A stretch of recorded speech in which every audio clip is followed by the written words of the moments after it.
I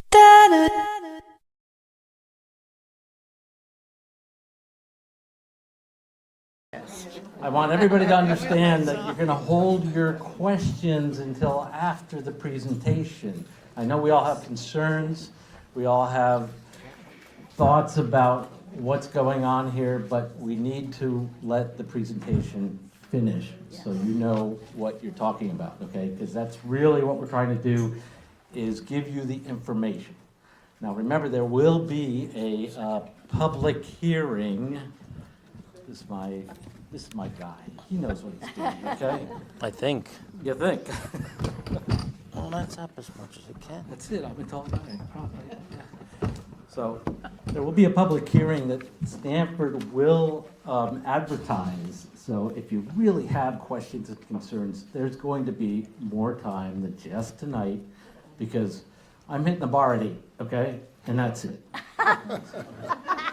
Anyway, let me tell you a little bit about the Cove Neighborhood Association, because that's why I'm here. I'm the president of the Cove Neighborhood Association. And I see several of my board members here. We try to make the world a better place. We've got several things going on, and this is a fabulous neighborhood. We've got Cove Island, we've got Weed Beach, we've got beautiful beaches all around us. And does everybody know that we have the East Coast Greenway? Who knows what the East Coast Greenway is? Raise your hand. It is a multi-purpose trail that runs all the way up Cove Road, all the way down Weed, and all the way down Route 1 that goes from Key West, Florida to Canada. You might see the little signs, and it is getting international recognition, and they are able to get funds from the government to make this a better walkway for everybody. Bikeway, walkway, roll your cartway, okay? And we're all getting old, and we're gonna be rolling that cart. So that comes right here, and it goes right over there, all right? And it's a gem in this neighborhood. I also want to say we're working with, and I don't see, okay, well, Brendak, where are you? Okay, anyway, we're working on a committee to dredge the pond. Yay. All right? Yay. Really? Do you want a mud flat or do you want a pond? Okay? Raise your hand, who wants a mud flat? Nobody, okay? So we're working on that. We're working on trying to get the dam fixed and get funding to dredge the pond. And this is gonna be magnificent for our neighborhood with the East Coast Greenway. It's just a wonderful place to live. Does anybody know why the halfway house was called the halfway house? Raise your hand if you know. Okay. It was halfway between, close, but not New York and New Haven. correct. It was the halfway house. It was right here. It was between New York and New Haven. It was the halfway mark. You took that carriage? Remember those days? No, nobody remembers those days, okay? And George Washington may have slept here, okay? So it may be over there, but it was close, all right? But enough about the Cove Neighborhood Association and what we're trying to do for the neighborhood. I now want to turn it over to our representative, Tom Kuzinski, who's giving us a little background on how these things work. And then Tom, if you could turn it over to Connie, or I could turn it over to Connie, whatever you want, okay? I don't know Connie, but. Oh, no. Mitch, you can turn it over to Mitch. Mitch, okay. Great, so good evening, everyone. My name is Tom Kuzinski, and I am one of the 2 District 1 Board of Representative members here in Stamford. So I represent some portion of you, and the rest of you are primarily represented by Nina Sherwood and Annabelle Figueroa. And I don't see them here, so any case.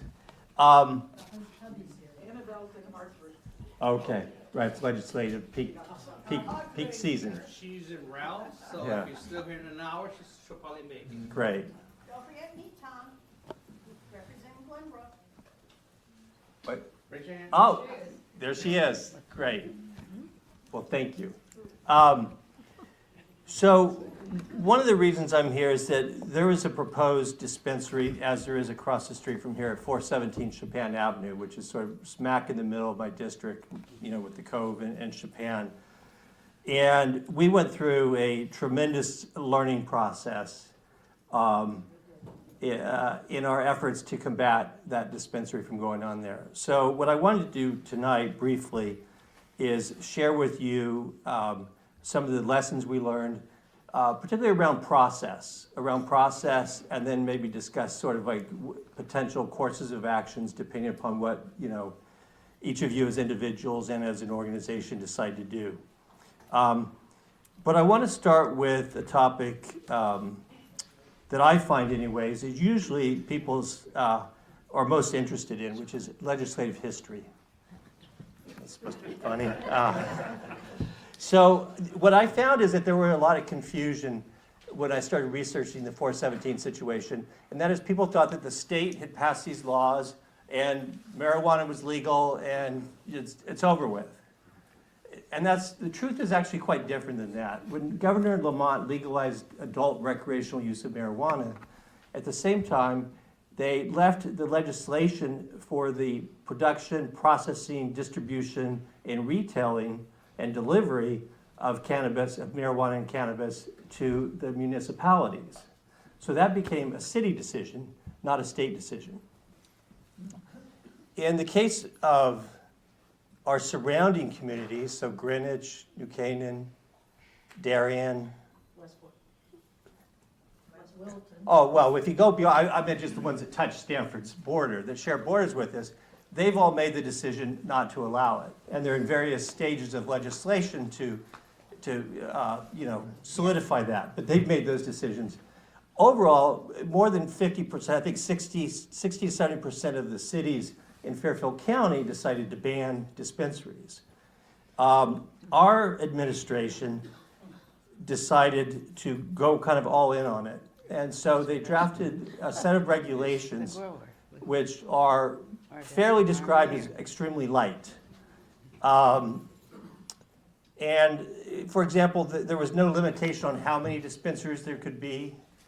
There were no restrictions about how close they could be to school children, to schools, et cetera, et cetera. And so 3 dispensaries under those regulations were passed. So we now have 3 licensed hybrid, which is recreational and medical dispensaries in Stanford. And we have another 4 applications that have been applied for or submitted for approval. After the 3rd one was approved, there was so much public backlash, and this is an important point. The public really came out in opposition to the 3rd dispensary, and they added in 2 sets of new restrictions to the original rules. One was that they put a cap on it, but it's not really a cap, but it's 1 dispensary per 25,000 residents. So as the city goes, presumably the idea is we need more dispensaries. I could kind of sort of understand that logic in a way, the way it's growing. But right now we're capped at 5 because our census, the last census was roughly 135,000. And then they added 2 distance restrictions. One is 3,000 feet and one is 1,000 feet. And the 3,000 feet is the competitive protective zone that each dispensary enjoys. So another dispensary can't go within 3,000 feet of an existing dispensary. And the 1,000 feet, you might wonder, well, what's 1,000 feet? That's how far our school children need to be. So 3,000 feet for another pot shop and 1,000 feet for your school kids or your grandchildren. So those are the regulations that we're dealing with now. And something that's very important to think about in this process is that we could all maybe dream or hope about different regulations, but as it relates to the dispensary proposed dispensary across the street here, the set of regulations that apply to that application and that the zoning board will have to use in making their decision is the existing set of regulations today. So we have to deal with the facts on the ground as they are today and the regulations as they're currently written today. Even if they change tomorrow before it's approved, it doesn't matter. It's the regulations that were in place at the time the application was duly submitted. So, just a few things on the process. So we ended up with the help of people like Ms. Boylan here and others. We had over 600 signatures. I'm not kidding you when I think we probably could have had easily 1,000 signatures in opposition to it. We had a significant letter writing campaign, which included the state's attorney for Stanford and Norwalk, the head of the local NAACP, the Stanford Board of Education, the head of Person to Person. If you just went down the list of the social service organizations, education, law enforcement, we had letters written by all of them to the mayor, to the Board of Reps, and to the zoning board. We also had a significant number of people at the public hearing. And so let me just address the public hearing for a moment. So that's going to be, memory serves me correctly, May 9th, the public hearing. I'm sorry, 6th. So Monday, May 6th. And here's something to know about the public hearing. It's not a Q&A session.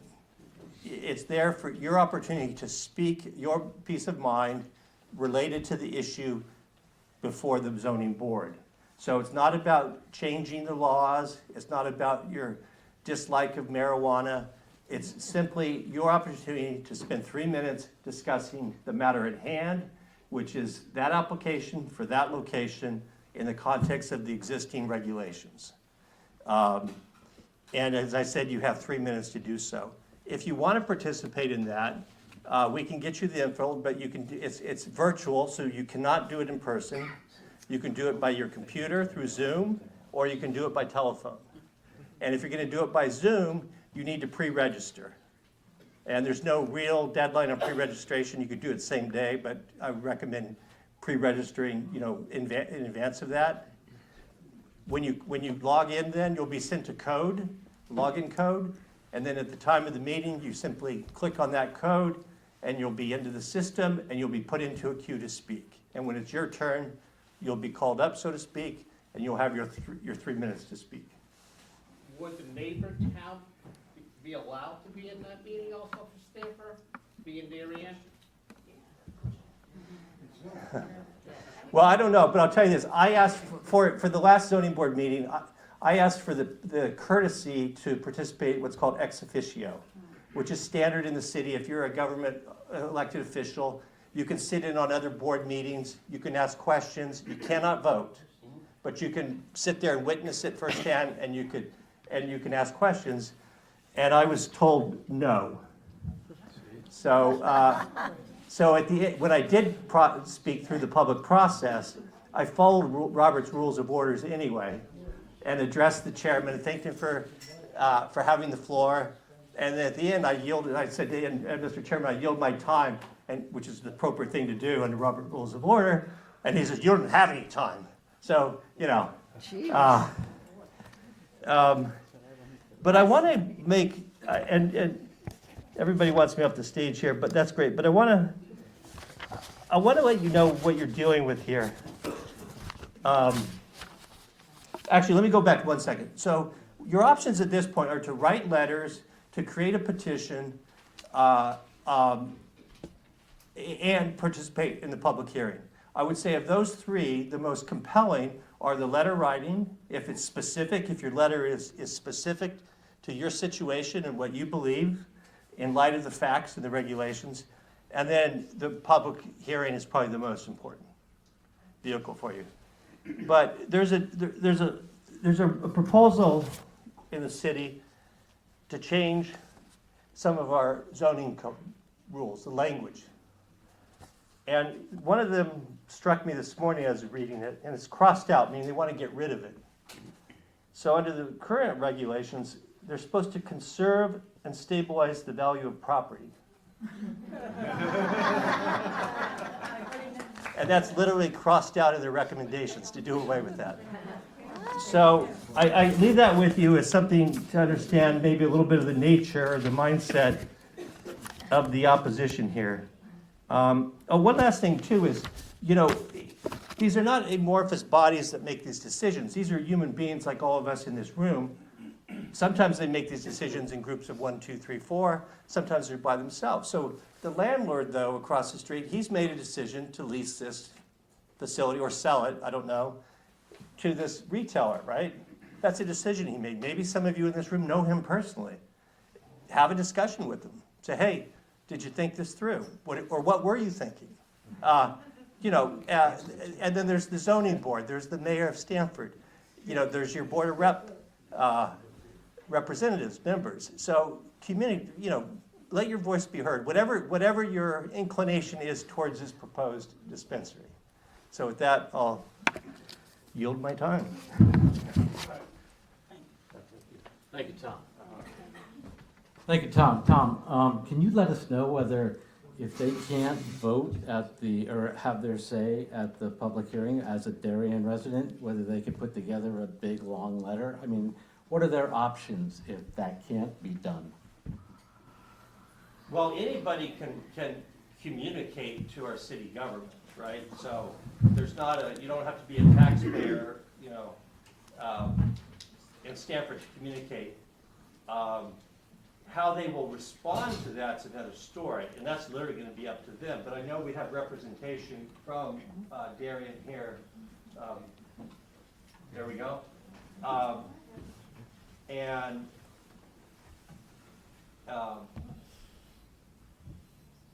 So I just encourage everybody to let their voice be heard. It's up to the mayor and her administration to respond as they will respond. But the reality is, we can see is, you know, it's on the border. There's Darien homes looking at this property. Yep. There's a Darien business right here. They There's back There's to the the Darien river. YMCA just up the street here. That's right. That's why I asked the Yeah. question, you know, how do these people get involved in the public hearing? Because I think that's going to be the most effective for them. I don't know that they'll be allowed in. I don't know. They might be. I can find out and I can get back to you and you can communicate that to them. That would be appreciated, so we understand that. I will just add one more thing to that point, though, and I've been working with the team from Darien, is there are some regulations at the state level that address zoning rules that are proposed, changes to zoning that are proposed, or uses that are proposed on or near the border with a different municipality whose regulations differ from the home municipality. So that's what this situation is here, right? We have two abutting municipalities.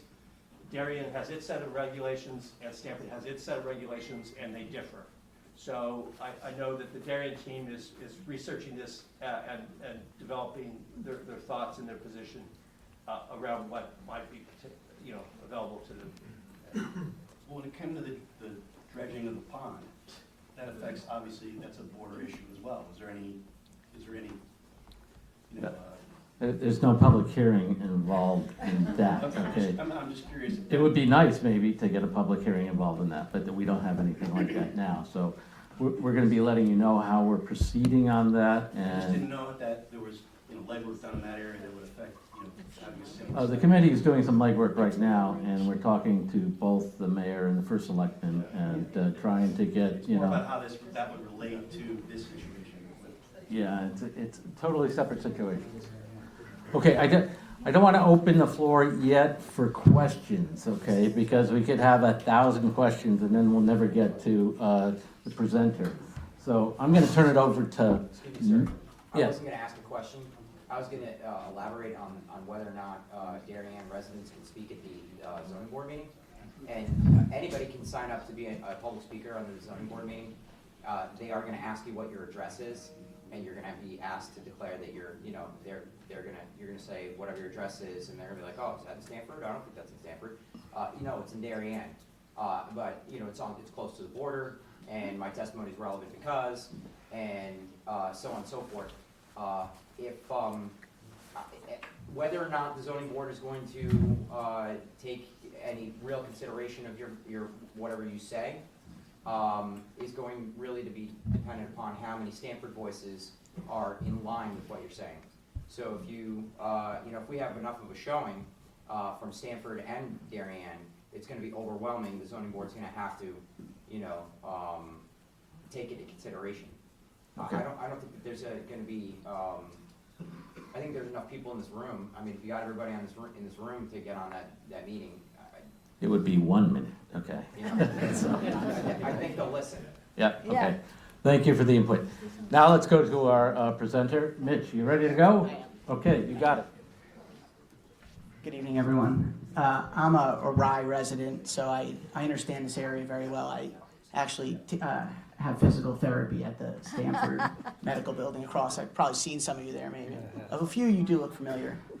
So I understand pretty much let's say I've been doing this for a long time, so I'll give you a slight background so that you guys can have some perspective.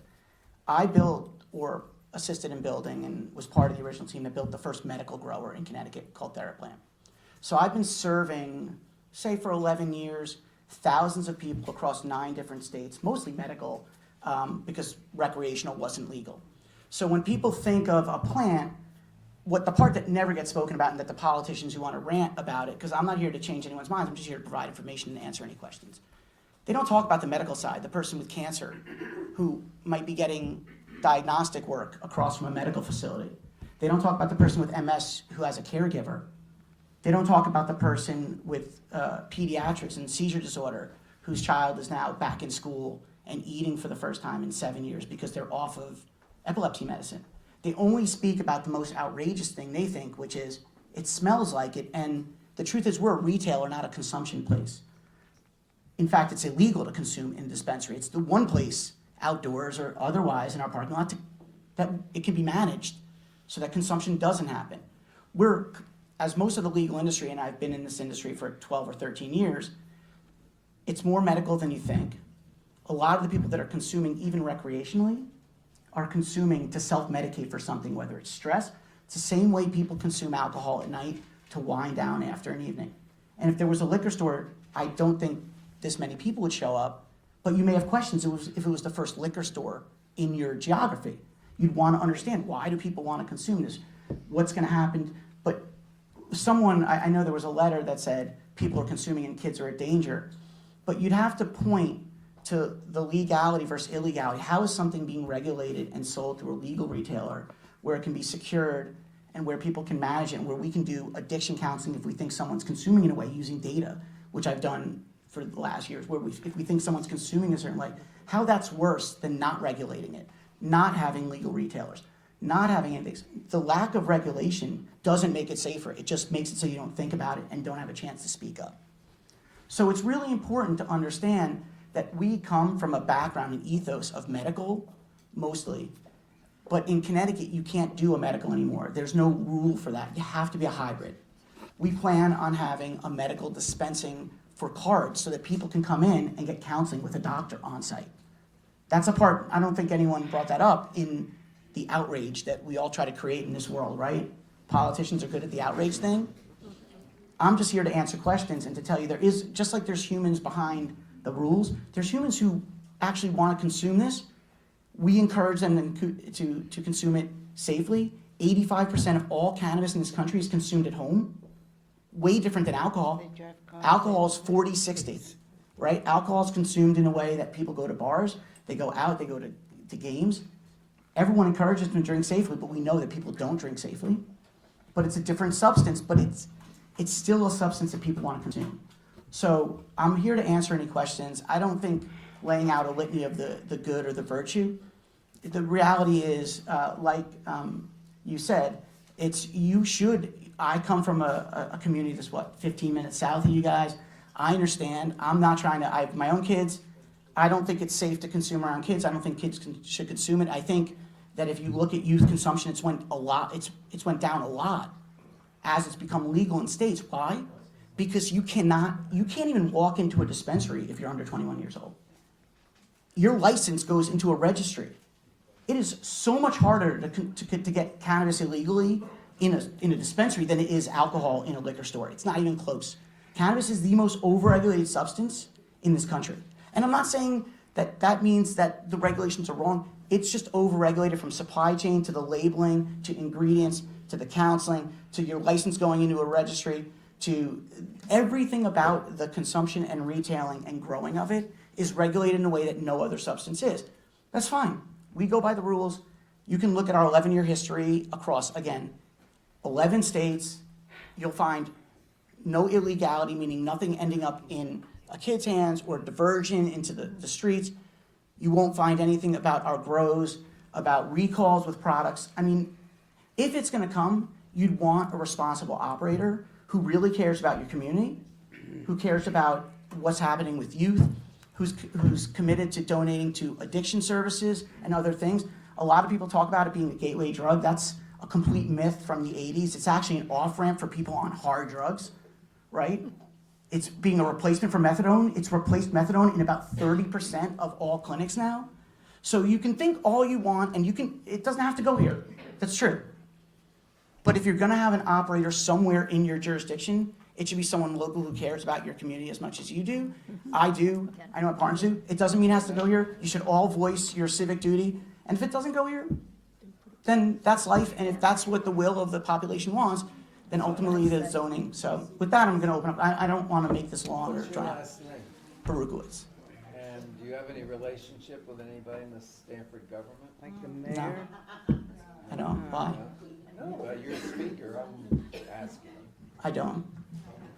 There's no, this isn't about, we're not doing anything that other people haven't applied for, but I think you said there's 4.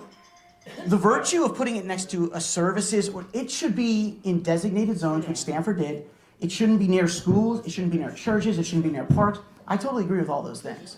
There's a park right there, Well, Sit I'm talking down. about generally. and there's one right there.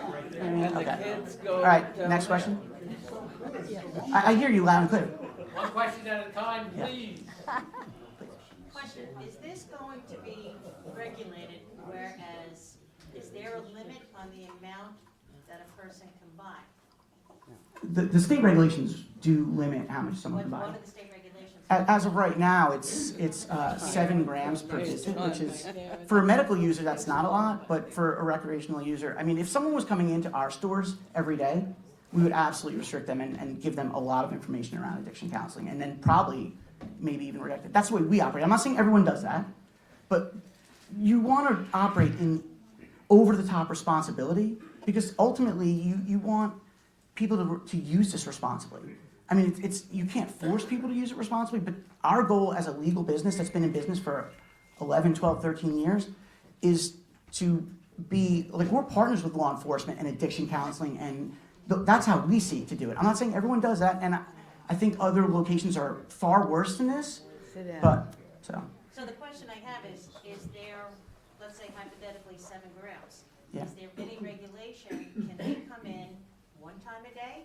Or can they come in, buy it, come back 3 hours later and buy some more? no, well, I know there's another dispensary. Dispensaries each do it different. For us, we stick to not just the letter of the law, the spirit of the law. So while other dispensaries may do it that way, we have a very strict way that we operate, just across everywhere, which is we do not want to encourage irresponsible consumption, overconsumption. But a medical user, I mean, there are medical users that use a fair amount in a monthly basis. But the state law, we're not lobbying for state laws.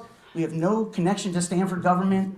In fact, I was approved for a medical dispensary 4 years ago when it was a competitive process, and Stanford itself restricted it to 1.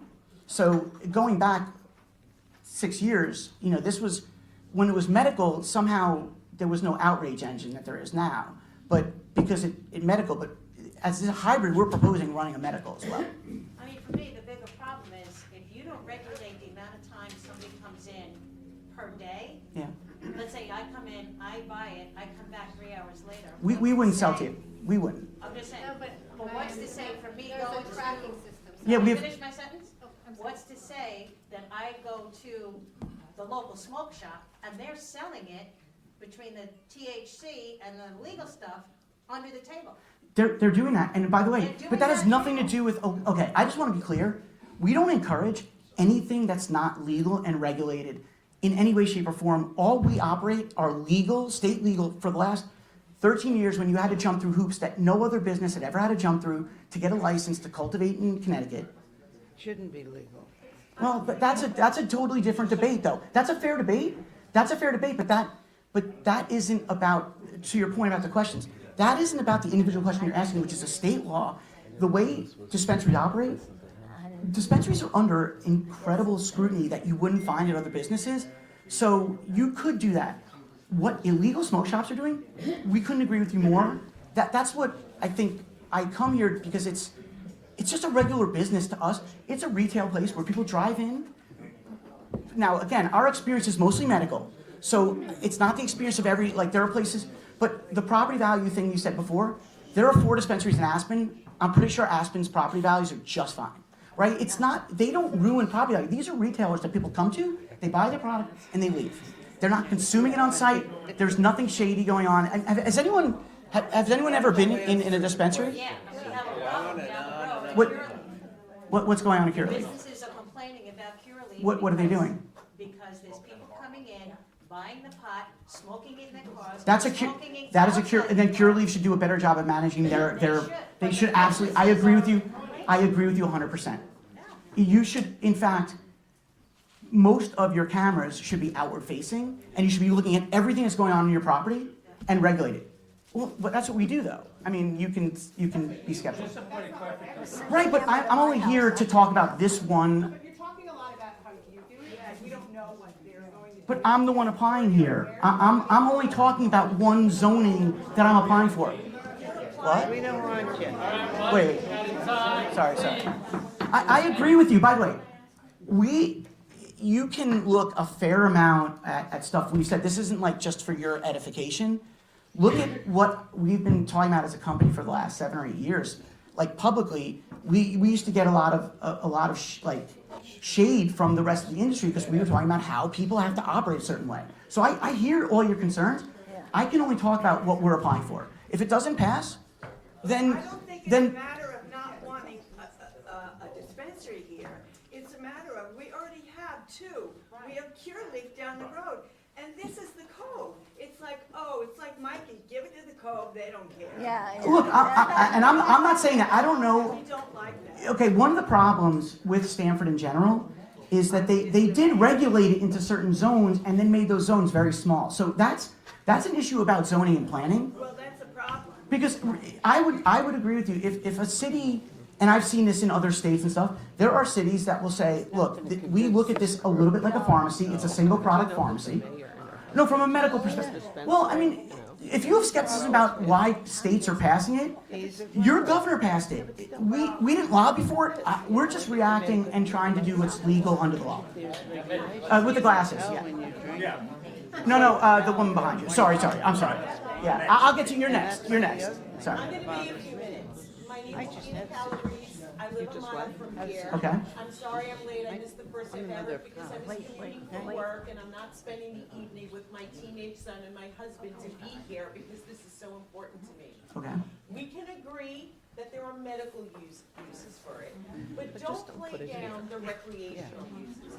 Most people who smoke pot, and I'm a Gen Xer, I came of age in the 80s, I've been around, they're using it to get high, okay? It's a substance, so please don't try to play it off. That's not, but that's the data. So factually, you're saying something that's incorrect factually. No, we're not. Yeah, you are. I know my lived experience. That's your lived experience. It's a lot of people's lived You experience. need to control the meeting. Yeah. Okay, I am now going to control the meeting. Mitch, Yes. But that lady. we're going to do this. Okay, we've had hands up. We've had hands up for a while now over in that corner. I want one question at a time. There is room for argument later, okay? This is an informational, and Mitch is going to give us. I just want to point out.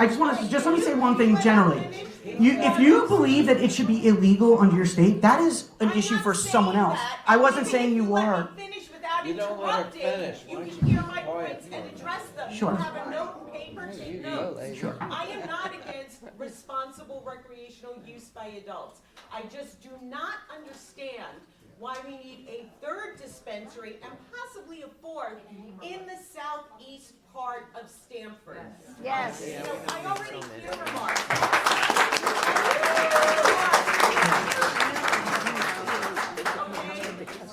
And I'm wondering if you as an don't blame it on the city. Yeah, the city messed up. I'm the first one to admit that. They did no planning. They just said 5, and they gave no thought to where they would be distributed. Well, they all happen to be distributed in a middle blue-collar part of town. Why is that? Because the people who are making the decisions are clueless, and they don't live here. If you wanted to be a good neighbor, you would go into another location. I have no problem with Feinfeld's location.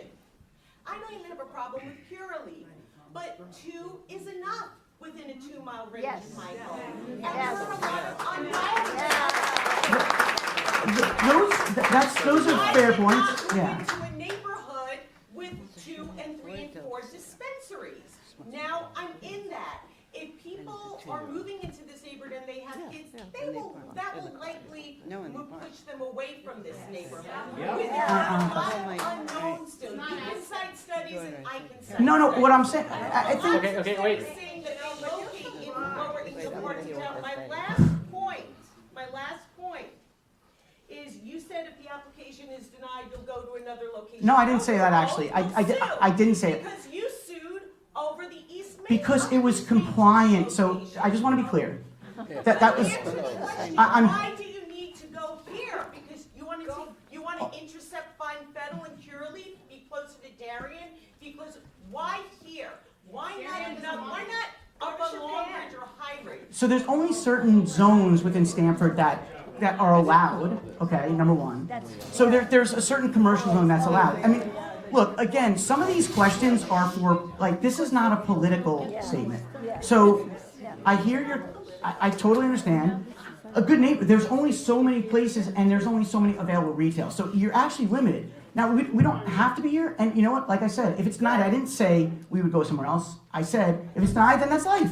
Good. So, We're gonna go to yellow over there, okay? Yellow. Yeah. Okay, I'm gonna spin this from another direction, please bear with me. I'm an architect and a planner. I'm normally in your seat right now, okay? I'm normally standing up there answering the questions. So I have some technical questions that I can answer. Not necessarily, except for the only personal question is you mentioned the ID scanning. Yeah. My son is 17 years old. He is picking, and we live right here on Brookside Drive, that's why I'm here, okay? And to say that you are not in a residential neighborhood, I was on the last call, that is not being transparent. I do feel as an applicant, you need to be much more transparent. The pictures that you presented at the meeting of the buffer area, that's fantastic in the summer, but you need, as if you want to be a good neighbor, you're gonna listen to this room, and you're going to think about potentially if this goes through, that you're gonna provide buffer screening, you're gonna do a lot of information as far as providing a photometrics plan.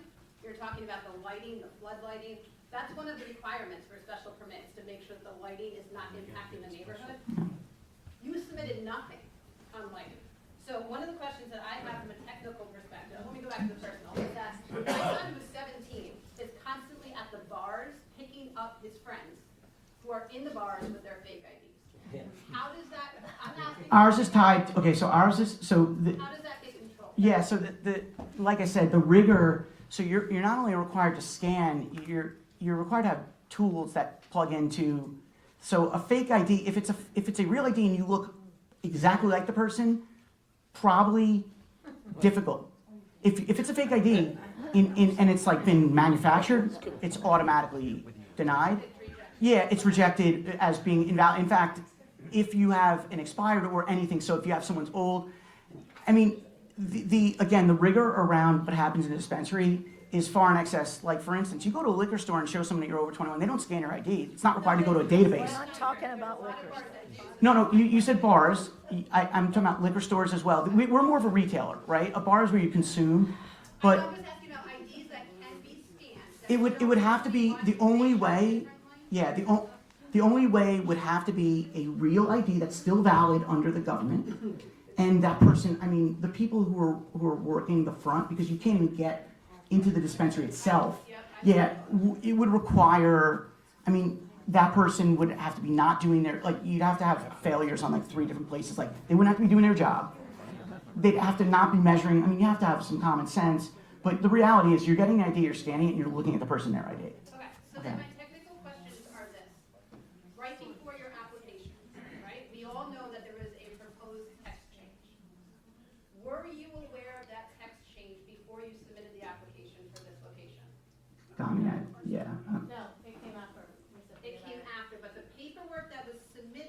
zoning text change was dated before your paperwork was dated. I'm just telling you it was dated, the paperwork was, it had a date of March 26th and yours was March 28th.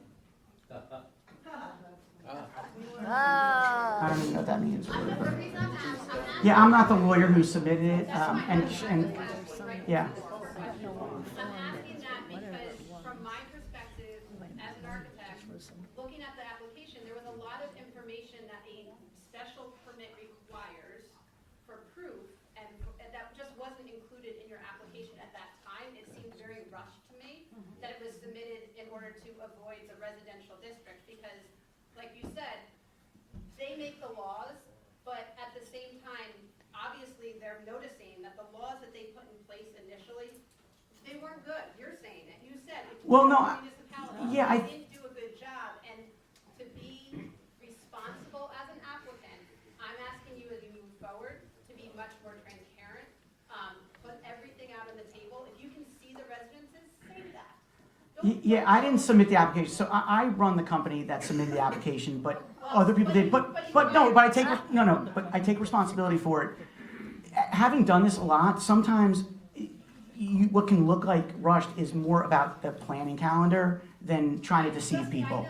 I'm just saying, there's no, see, what you have to understand is there's no deception about this. It's going through a process, and if the community doesn't want it, and it doesn't comply with planning and zoning, and it doesn't fit the character, but I can't stress, like, I wasn't playing up the medical side. I was talking about my own background. And where you can debate that all you want, but that's what I've done is, so, yeah.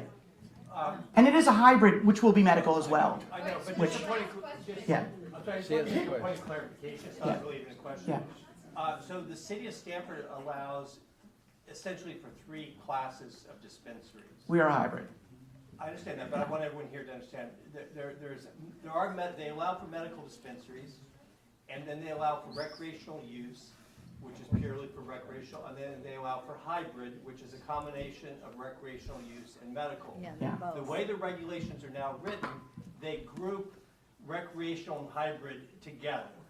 But there still is. There's no way to get a medical dispensary only anymore at the state level. There's no process for it. I'm just telling you. There's no process to get a medical only dispensary right now in Connecticut. That's a state issue. That's not an us issue. Okay, let's. I'm just, so that's just you know what? It was one of the things that they missed in the rules, because I was an original medical operator on the cultivation side. And when they moved from the medical to adult use, they didn't address the fact, they just assumed everyone would want to be recreational or hybrid. Actually, people don't even want hybrid, they just want the recreational. So I agree with her on what she said. Let's finish before. with yellow. Yeah. Would you be open to, and I read in the application that the traffic study was based on working with the city of Stamford to develop the area. Would you be open to extending your study to include this entire intersection of Brookside Drive and Pier Giovanni? Yes. I mean, we're open to anything that's considered reasonable to, like, fine. Yeah, I mean, we're, like, having done this for 12 years, we had to add, in one place we had to add a traffic circle, even though the car count was less than your average, like, beverage place connected to a gas station. So, like I said, we're held to a higher scrutiny. And by the way, the other location we have nothing to do with the 4th location. So someone wanting to put it smack dab in there, because I know this area very well, I come here on my boat and stuff, that is not a good location for it, but we're not here to bash other people. We're only here to talk about our application and try to keep it very focused. Okay, let's move on. In the hat back there. The hat back there, yeah. Oh, I promised he would be next, but. I have a few comments. I'm gonna be very brief, but first of all, I agree with the lady who spoke in the glasses, that first of all, not only we have a gas station exit 9, that's I'm sure selling illegally whatever they're selling. Now there's a smoke shop right across the street with all those lights. That when I come home at like 11 p.m. or whatever, I see those lights, That number 3, we have the hotel, whatever it's called, the Red Carpet Inn. I happen to walk my dog on that bridge. I see empty syringes on that bridge. Okay? So I'm sorry to say, and whatever somebody else mentioned about smoking in the cars, we don't want that. I'm sorry to say. We don't have either. a little park right here down the street. that I don't wanna be walking across that park and smelling weed from all the cars around. Do you smell it now? Can I ask you? Yes. Okay, we're not even open. You're blaming us for things that have nothing to do with this application. No, she says she's gonna make it work. Right, but the syringes, first of all, no one wants syringes on the ground. No one wants illegal drug. I agree with you on everything. No, I agree with you. But I agree with you. I don't know what to say other than, I agree with you on, no one will be consuming on our property. If they're already consuming at the Red Carpet Inn or something, again, that's not gonna, us not going here isn't gonna change that. Sorry. Why don't you choose a different place? You've said that a few times, I heard you. I heard you, I'm saying I heard you. And maybe we will after this, and maybe we will after this. Right here, question. Listen. Yeah. I have some points of information which I'd like you to respond to. Thank you. Sure. You said that 85% of marijuana, cannabis is consumed at home, and therefore the implication for all of that is, on a recreational basis, it is safe. I didn't say that, but, yeah. Well, you said 85%. No, I meant in terms of people driving or something like that. Okay, I'm glad you brought up driving, because this is a very, very busy intersection. Yes. Point of information for all of you, I looked this up on the Stanford website. There is a document that describes the number of pedestrian traffics that walk through the Green Park that's 37 feet across the road from here. And the number is, what do you think for a day, found weed out of you? Anybody? 200. 90. More than 90. That's what the City of Stanford document says. If you do the math on that, that's per day. What does it look like in June, July, August? Yeah. Crazy. Kids, cyclists. Just do the math. 90 times 365. Maybe we'll take out a couple of national holidays. That's 33,000 people are walking through this little intersection every year. Oh, and by the way, this intersection is also, fact, point of information, also a hotspot for accidents and for speeding, which is why Darien cops sit there, and there's a cop that we've all passed many, many times, sits just up the road. Yes. If you also look on the City of Stanford information, you will find it is a hotspot for cyclist troubles. Yes. It is one of the most congested intersections in our city. Now, why do I say all of that? Why do I pull that information in? Because the gentleman here said 85% is consumed at home. This is a fact. The good news about alcohol is it leaves your system in somewhere between 24 and 48 hours. Yeah. Medical fact. The problem with marijuana and cannabis, medical fact, and this is right out of the military, it takes between 7 and 8 days for that drug to leave your system completely. Why does that matter? Because it impacts your reaction time. Why does that matter? Because more traffic, more parking at one of Stanford's busiest intersections with 33,000 pedestrians, let alone traffic. Did you do a pedestrian analysis? I don't think so. Is that part of our application? No, it's not. Sir, your facts, unfortunately, it stays in your system because you have this thing called an endocannabinoid system. Are you aware of that? That's what we're working. Do you know what an endocannabinoid system is? Doesn't matter. No, it doesn't stay in your system. It doesn't cross the blood-brain barrier and stay in your brain or affect your impairment for 7 or 8 days. With respect. Sir, it's okay. You're not a doctor, I'm not a doctor, but there's a lot of statistics around impairment. And by the way, we could not agree more that anyone who drives impaired should be prosecuted to the full law enforcement. But if I was opening up, there's a bar there. You have no problem with people drinking and driving home. Do you? Because they can't consume at the dispensary. So you're tying something, consumption on site, to a retailer. I mean, I just think that's unfair to someone. We're just applying for that. It's fair. That's an implication that I think is slightly unfair, but sorry. Oh, sorry, I'll get, just let me move across to it that way. Okay, if you're comfortable with that, just keep it going. Yeah. Quiet, please.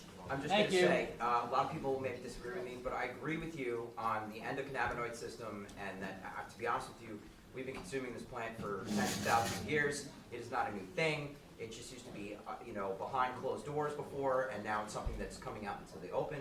My issue is location. Why did you choose, Boston Post Road? Why didn't you choose a smaller CD up on High Ridge Road, or Long Ridge Road? There are other CDs. Let me answer that. Hold on. I live off of Den Road. I don't live anywhere near this location. Okay. But this location, as well as the location on Japan and the location on West Main, they all cause me to take issue because of where they are located. These are already high-traffic areas. Right. There's already too much going on here. I understand that you want to be where things are, but like they said, there's a smoke shop right across the street. It's already, And if they're doing anything illegal, I think that whatever they're doing illegal should be This isn't enforced. about them. This Okay. is You want this to is get everyone off 95 to come to you. No, it's not, actually, that's not true. So we tried to get a location in the back of, so just to be clear, we applied for a location in the back of Stamford. No, And- applied at East. No, that was the second place we applied. I'm telling you, we did. Okay, and my first location was, this is the medical one in 2018, which was approved, was off of Echo or somewhere, I don't remember the exact street because it's a few years back. But there are only certain zones and there are only certain retail, excuse me? You applied at Just Cats and the neighbors rallied and we got that turned. I don't know, Yeah, they That's didn't why? have enough parking. okay, that was, but there was another location that unfortunately, we applied before that somewhere else. So, just to be clear, okay, because it's just facts. We applied in a location for medical which was approved off of Echo or Hope Street in the back, well before Fine Federal even existed. And I do agree that location matters a lot. One of the things is there is a bar there that already has cars going in and out. I don't think dispensaries, the max dispensaries you'll see, maybe it's 120 to 200 cars a day, right? I'm not saying what Curaleaf in those, that's what we estimate. We know how many transactions there are in our dispensaries and we're just averaging out. So that number, I don't know what the existing car count is there. It's not 200? No. For a full night? Two. For that place?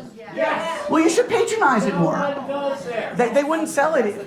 Yeah. The math is 70,000 cars a year. Let's go. 70,000 cars a year. Let's go over here. Okay. That's the math. The lawyer right here. Yeah. No, I got Loretta over there. She's gonna ask a question now. Loretta, you've had your hand up for a long time. Sorry. Okay, 3 things. Number one, traffic. Have you ever been to Cove Park in the summertime? Yeah. You can't even get through here. I own a home about a mile from here. I do not want another dispensary in this area to damage my property value.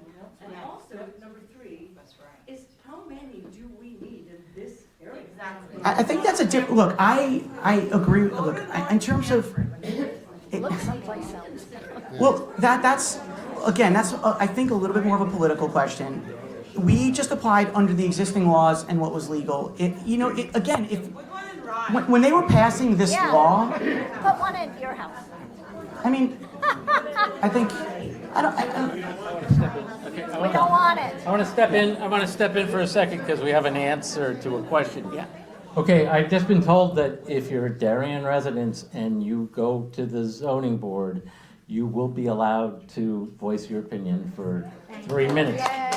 But remember, the more people, the less minutes, okay? Because that's happened to me in the past. Okay. All right, next. Yeah. I'm not here to debate the legality of this. Yeah. I actually am in favor of the legalization of marijuana, whatever that is. Okay. However, I don't think it's the best idea over here. It's the sum of the parts.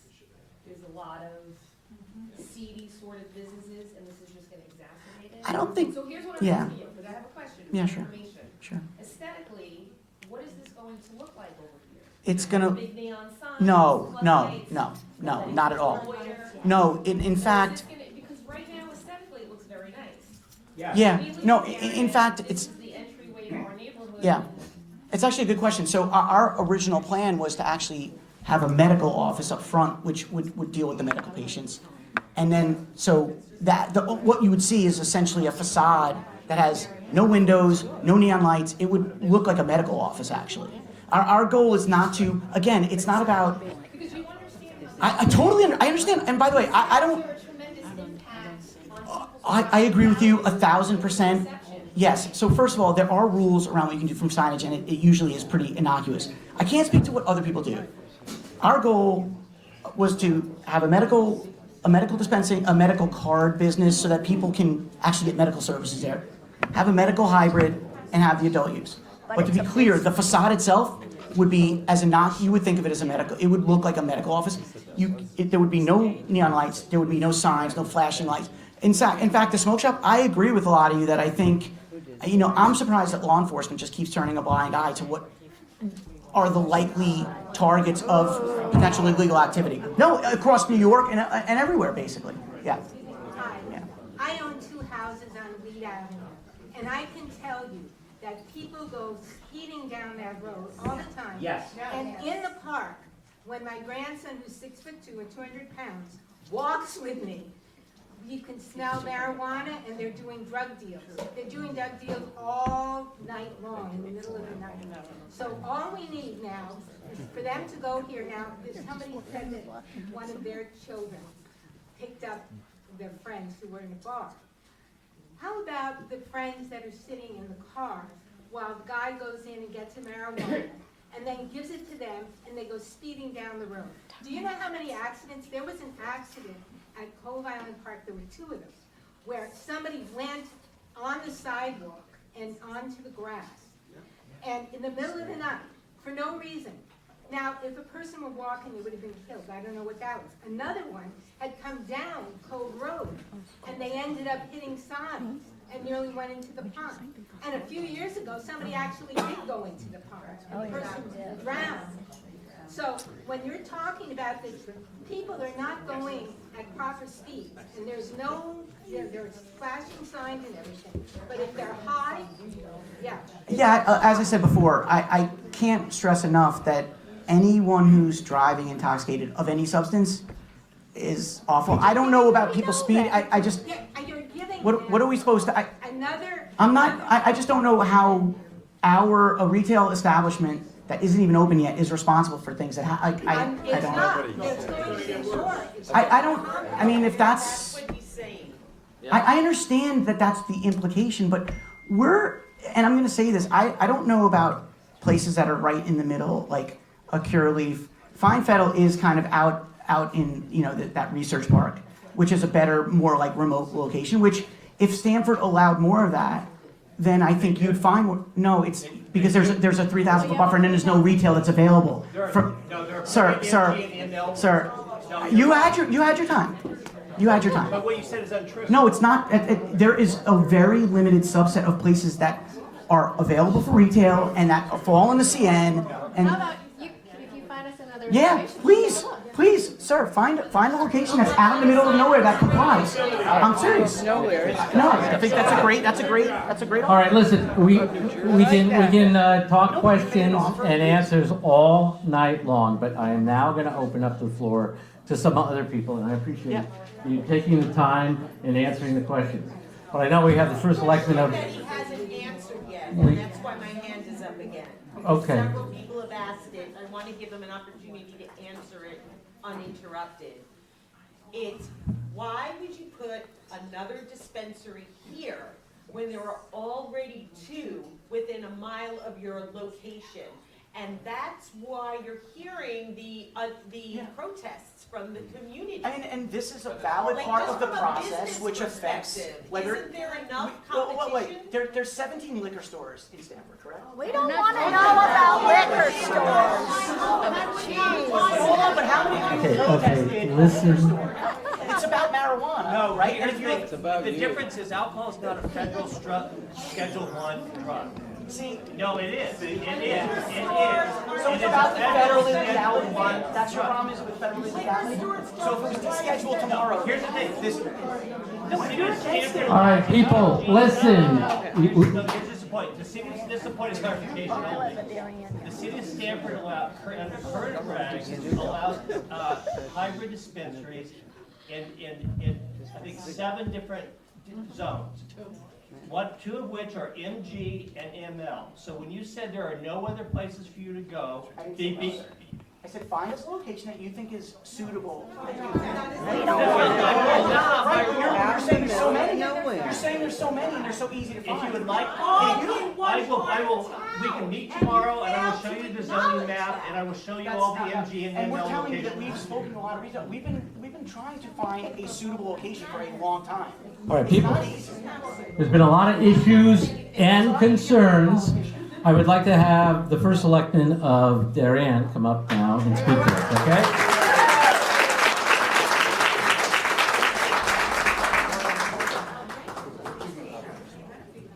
Hello. My name is John Zagrodsky. I am the first selectman for the town of Darien. I'd like to thank everybody for coming here. You took time out of your evening for an important topic that affects both our towns. Thank you. It's very important. I just came from an emergency management seminar put on by CCM up in Niantic. So I drove up there this morning and I listened. One of the things they brought up there was a few things we're not talking about, which were the dangers of these products. We talked about sort of ounces and how much you can buy. That's actually not the relevant issue. The relevant issue is the concentration of THC in these products. Yes. The pot that was smoked when some of us were a lot younger, not me, but maybe some in this room, had a 5% concentration or small numbers like that. Today it's much, much higher, and in vapes it can be as much as 90%. The gentleman there, I'm just reporting what I was told, not making up things, said that they've gone into high schools where they would get a call from the principal saying that we think someone's vaping and they're overdosing on fentanyl, and they tested those vape pens and they found that there was no fentanyl in it. It was 90% concentration THC marijuana that caused these people to have these problems. Anybody know what CHS is? You know what CHS is? CHS is cannabinoid hyperemesis syndrome. It's essentially an allergic reaction to marijuana, something that was not discovered until probably about 20 years ago, but it's a direct result of the concentration in marijuana. So if you ever see someone suffering from this, it is singularly the most violent vomiting you've ever seen, right? If it continues, you'll rip your esophagus, and maybe that can be fixed once, but otherwise it's fatal. I've seen this up close. The reality is that a lot of you are afraid of all this because, not because it's the marijuana that everybody knew back in the 70s, but because it's the marijuana today, Right. and it can be extremely dangerous for people who don't know what they're doing. So it's not to say that you can't have a recreational product, but this is not the .22 rifle from when we were kids. This is an AK-47, right? This is a material difference in the product versus what we saw 20, 30, 40 years ago. And I think that's why a lot of people are concerned. But the reality is what we're seeing today is a proposal that's simply too close to home. And I don't mean that in a cute, facetious way. It's too close to home. The home's like right there. Right? These residences are literally next door to this place. This restaurant is next door. That YMCA is 800 yards away. They have hundreds of children, not just preschool kids, but high school kids who are driving there, right? There's an elementary school, there's 3 churches. All of them have young children. All the churches have preschool programs. And so when you see something like that from a Darien standpoint, you get worried about the proximity of this business to those types of places. And so this is not about saying we're protesting a legal business, to your point. This is legal, right? The city of Stamford has decided that they're going to make these businesses legal with the regulations that were described. What we're saying, and what I'm hearing from many of you, it's the wrong spot. And it's the wrong spot because it's close to these vulnerable populations. Now, I'd like to do a quick shout out. Tom Kaczynski, did you hear what all he had to say? That man studied this a lot, and I think he deserves a round of applause.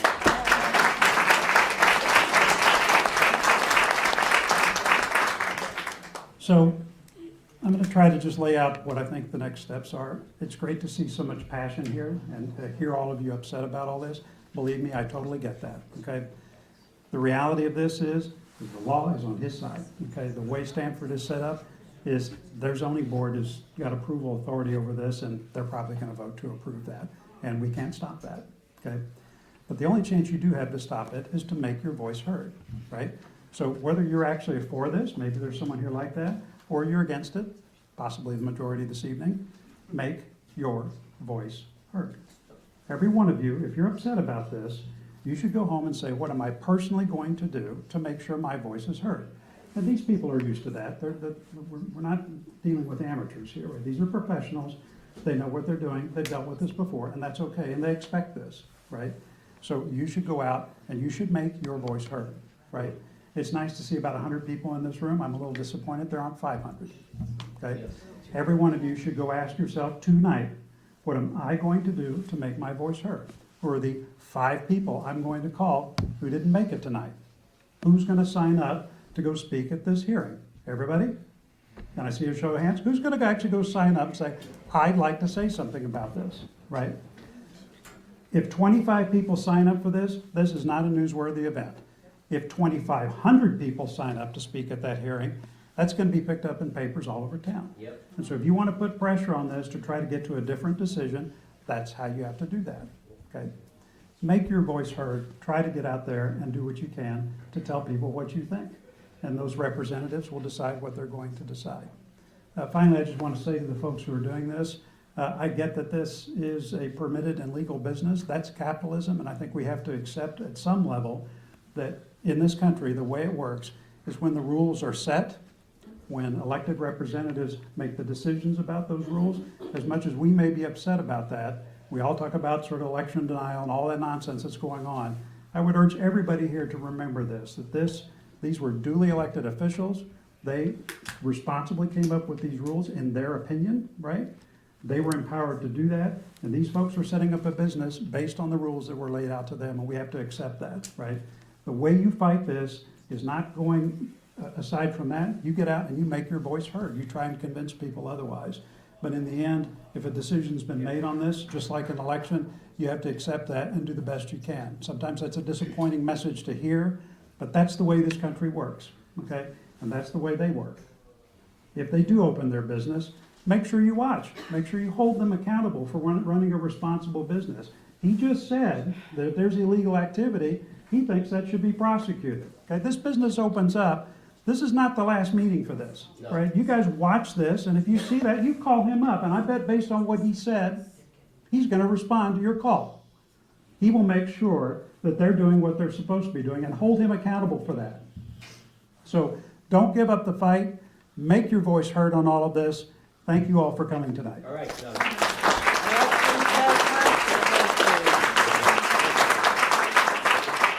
All right, with that, I would like to, I know you all still have questions and concerns, but we could go on all night here, and we're not going to do that. I think it was a very informational meeting. I think most of the questions were answered. I know we do not live in a perfect neighborhood.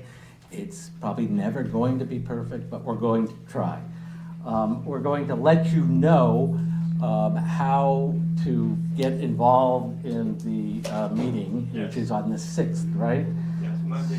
So we'll put out a notification It to let starts at 6:30, but it may. To let everybody. I look at the agenda, it may fall, slightly later in the evening, but I will forward that information to your association president, and he'll forward it to you. Let everybody know. It looks like I have one more question over there. Yeah, I'm just curious if Turn the mic off. Mitch has any dispensaries in Rye where he lives. We're supposed. And by the way, and if Well, it's not allowed, so you try to put it. No, it's a different state, so each state, Allow it. sir. Okay. First of all, we're taking all your feedback into account. If So you people wouldn't really don't live in want, an area where there's dispensaries. I would have no problem in that Yeah, area. that's why you live in Rye where there is. Ryan has some more time to say Brent stuff. But that's like your live there. All right. You have okay, we have a comment. That's not a question, a comment, okay. Yeah. I'm Kathy Barrios, and I was on several of the zoning meetings for the previous location that this same company tried to do, which was in the former Just Cats location, also on East Main Street. There was a massive community outcry against that, and the zoning board did turn it down based on inadequate parking and inadequate traffic. I'm wondering if we can't get our own traffic study done because the developers always submit these bogus traffic studies. And we know what the mess is here on Weed. I live right across, I'm one of Loretta's neighbors here on the Weeds, on the Stamford side of Weed. We know this is very dangerous. I think the whole exit 9 situation and the Cortlandt intersection is very dangerous. I think we need our own pedestrian study and traffic study, because it was those areas and lack of parking that got the turn down on zoning on the previous application that these guys put in for the former Just Gas. There were a lot of people on the zoning call. The problem is that the city doesn't have the resources and doesn't do that, and then when these private businesses sue, and they have the money to sue, the city caves in, because the city does not have the resources and the will to pay lawyers and fight it. And that's how they're winning. Are you a Stamford resident? I'm Stamford. Okay, as a Stamford resident, I don't know if I'll be allowed to request this at the meeting, but when I'm an applicant, quite often we will have people request that the municipality hire their own traffic consultant, and the applicant has to pay for their consultant. So that would be another way that you can ask I an think that outside and the person to do it. pedestrian, if we can ask for that and the pedestrian. And I do know their consultant, so I might be reaching out to their consultant. All right. But, on another, excuse me, Tom, I don't know if you know this answer or not, but one of the questions that I have is if Stanford, right, Stanford found they rushed into this or, released this ahead of time, they're changing it, they're trying to change it, they already made one round of revision, as you mentioned, after the third dispensary, and then the other night they voted, the planning board voted on some of the language. It's very piecemeal though. Right, well, so my question is, if Stanford is doing this and or considering changes, why was there not you might not know this, and I don't know if you can find out, why was there not a moratorium placed so that these applicants and others couldn't come in and slide things in? It's a great question, and my understanding, which may or may not be correct, but my understanding is that corporate counsel, which is the legal counsel that supports the administration, said can't do it. So. We're always gonna say that. Yeah, I mean, they're. Yeah. No, I'm not, you asked me a question, and I'm delivering the answer that what I was told. Understood. So, I'm not saying I agree or disagree, I'm just saying that's what I was told. Right, okay, thank you. Because I had the same question, by the way. Well, the political point that should be made here is that our mayor does happen to be married to someone who has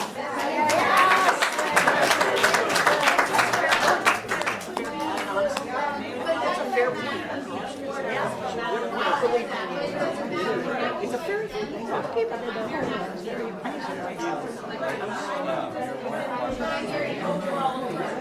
Okay, well, I think it was a fair meeting.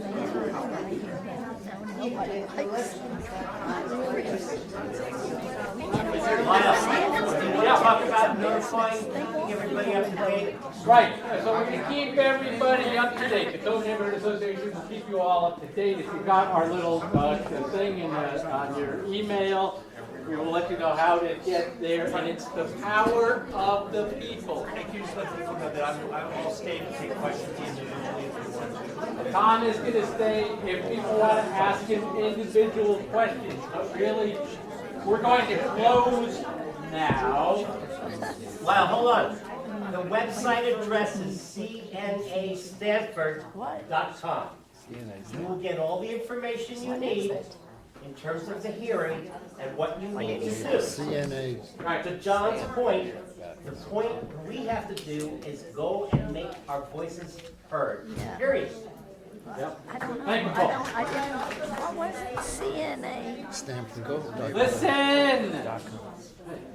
My name is Rameen. I run the website. I also run the newsletters for CNA. You can now join CNA online on our website. All your monies help us do what we do, and so I just really would like everyone to give us a shot, get on the site, sign up. Once you get our newsletters, I will send them out more frequently and let everybody know what's going on. cnastanford.com. Yeah, okay, we have one last suggestion, okay? Hi, everyone. My name's Maureen Boylan. I am one of the lead advocates for 417 Chapin Avenue. I've submitted over 1,000 signatures. I've been at this for 11 weeks now. Tom is my cohort on this. We've worked very close with Building 1 Community Center. It's going to take a lot more than attending a zoning board meeting. You, as a group, have to coalesce together and also come up with team captains to canvass your neighborhoods. I have petitions written in English and Spanish. I hit St. Mary's, I hit OLSS, I hit all the businesses on McGee and Chapin Avenue, and everybody's adamantly opposed. You have to do the same thing. Now, I can send the petitions to Lyle, and if there's people that want to take it and be the lead to take the petition and convert it to a Darien Stanford area, because it's obviously different from Chapin, you're gonna have to go out. Like John said, 25 of your closest friends and colleagues. The signatures have to be handwritten. You can't do a change.org petition because the Stanford Zoning Board is very meticulous, along with the legal department, on the validity of petitions. You can't do it online. No. So that's what I'm saying. We'll give you a hard copy, and you have to go, and then once you have those petitions, you have to get them certified by the town clerk so she can stamp them and get them done, and then they get presented to the zoning board. But you're gonna have to do it before the next zoning board hearing. Which is when? May 6th. So you're gonna have to get together. Nina has something to say, and you're well versed. I'm Nina Sherwood, I'm on the board of reps. People are welcome to do petitions on any of this. You want me to stand up? I know I'm short. But Maureen, yes, if people want the zoning board to, you're gonna be more heard if you're organized. But the thing is that the petitions that you're talking about, they can be online, because you're just doing like a public petition. It's not a petition to overturn the zoning board. So, No, but it's a petition to submit to make an impact. yeah, but they can be online. The petitions don't have to be certified or anything like that. That's not what Barry said. It's a special permit, not a text change. One So more- a text change is the only thing that could be overturned by the zoning board. One more comment. Overturned by the public. Just one very quick comment about the Zoom meeting. Like, I spoke to somebody else here, so they said, if unfortunately it is a Zoom virtual meeting. So my question is, how do we get our voices heard on a Zoom meeting? You'll be a square. You'll be one of the squares. You just sign up. You sign up, you'll get your meeting. Just to repeat, so we'll all send the information. I mean, I know how the Zoom works, but not everybody here knows how the Zoom works. So you'll be supplied with the link where you can sign up, and you have to pre-register, although I believe you can pre-register literally the day of, so it's not a long lead time. Once you pre-register, you'll then receive an email which will give you the link to actually, when the meeting commences, you click on that, and now you're part of the meeting. And you'll be put on mute, you'll be put into a hold, if you will, for speaking. And then the moderator of the meeting, of the Zoom portion of it, will select speakers, sequentially typically, to allow them to speak. So it's a two-step process. One, sign up, and then two, when the meeting's actually going to occur, click on the email you received, and then you can speak. But not every Zoom meeting has an option to allow speakers. This is true, but this does. This is a public hearing. This is a public hearing. So we'll have that option. Yes, so you will have this option. Hey, one thing. One Is it possible, thing. Sal, is it possible to have a computer here the night of the hearing, so that folks can come here on a terminal or two? If you want to talk about strength in numbers, if you want to talk about, to John's point, being heard, that's one of the ways to do it, particularly for those who are not technologically inclined. Exactly. That's the idea of this woman right here. You have to have your own computer and device. Many No, you don't, know you how to don't. do it. Hold on. No, you don't. But I would have a discussion with the Stanford's Planning Department, Yes. in advance. We did this for 417 Chapin Avenue. So we had computers set up. We had people who wanted to speak who didn't have, in this case, many of them didn't have the means. They didn't own their own computers and so on and so forth. And so we were able to do all this. So that is, to your point, you can do that. I just encourage you to pre-discuss it with the city. Sal, would you be open to it? Well, we'll discuss it. If it could be done, I don't mind. But is it gonna be valid? If it's Yes, done it's wrong? Sure it will, absolutely. But, let's, something that needs to be clarified right now. is One that more we're talking- comment right there. We're talking about the zoning board, not the planning board. Right. Planning board doesn't have public hearings, the zoning board does. So it's, Planning board and zoning board both have public hearings, this is a special permit, so it's only going through, right, it's just, this is It's just. past planning, it's Yeah, zoning. this is just the zoning board, and so. You know, I know how to use a Zoom, but I don't know where to sign up first, the link. Well, that's what we're gonna send. So I'm gonna send that to your president of your association, and he will forward or make that information available to you.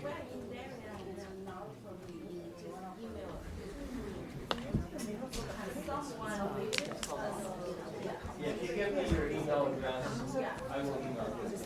I want to also to know that which works better, is the petition letter with one seller signature works better, or registration in a hearing, which way works better? Yeah, we do both. Okay, people, we're gonna close this meeting, and I want to thank our presenters who actually recommended that we have this meeting. So thank you so much for coming. Talking to us about this. Tom, thank you. John, thank you.